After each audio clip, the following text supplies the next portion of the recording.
1985 ND State Championship baseball team captains John Cusack and Dominick Rovasio will take us out to Palmer Field to relive the highlights of Notre Dame's first baseball state championship.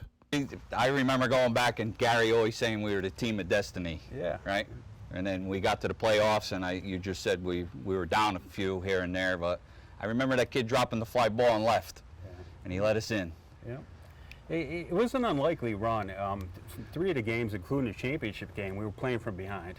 Right. So, again, like I said, I think we were a team of destiny, and it was just meant to be for us that year. Yeah. Things kind of fell into place for us, and, the underclassmen really came through. Yeah. Things worked out great for us in the end. It was definitely a team. Yeah, all absolutely. the way. It was a consummate team effort. There weren't a lot of egos on the team. No egos. Everybody, we talk about brotherhood and stuff a lot at Notre Dame, and the team epitomized the brotherhood. Everybody Sure had did. each other's back. So this was my home for 4 years, right? We played together for 4 solid years. Yeah, yep. And a few years in college, too. And then we went to college together, played 2 years there, so.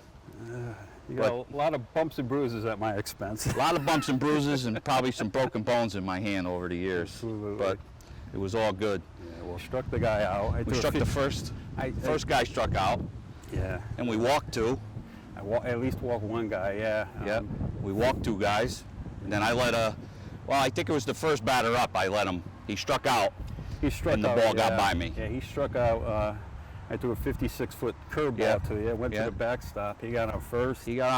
And it was just a crazy inning, that inning. It was. I remember there was a hit. I think the ball had trickled off Riccio's glove. Yeah, there was a little bouncer there. Yeah, they sacrificed the runner over, which I was kind of relieved at the point. Not me. Yes.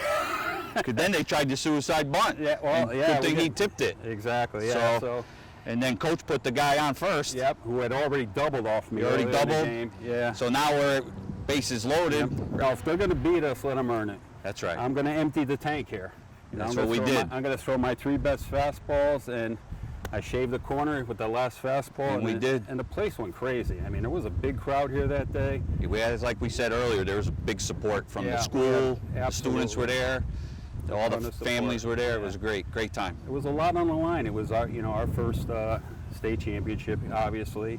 I think Prep was playing for their first state championship. They were also playing, yeah. Yeah, so and they were 22-0. Yeah, it was a team that was going to have a historic win, and it was a team that was going to be devastated. That's right. I'm glad we were on the historic win end of things. So am I. It was a great time, and never forget it. It's just something you carry with you your whole life. Whole life, that's right.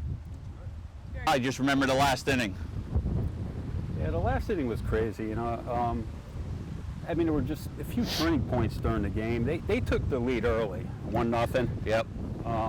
Joe Tonelli then hit a home run that he put it out left center. It changed the whole complexion of the game. It really set the tone for the game. It woke us up. It let Prep know, hey, we're for real. We're here to play.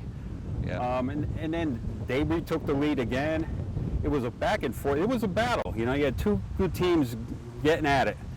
And in the end, I think the 5th inning, Bill McKiernan, he made an error the inning before. Right. He made up for it. Redeemed himself, got a nice base hit to tie the game. Yep. And then John ripped a double down the line that ultimately put us ahead, and that turned out to be the game-winning hit. What a team.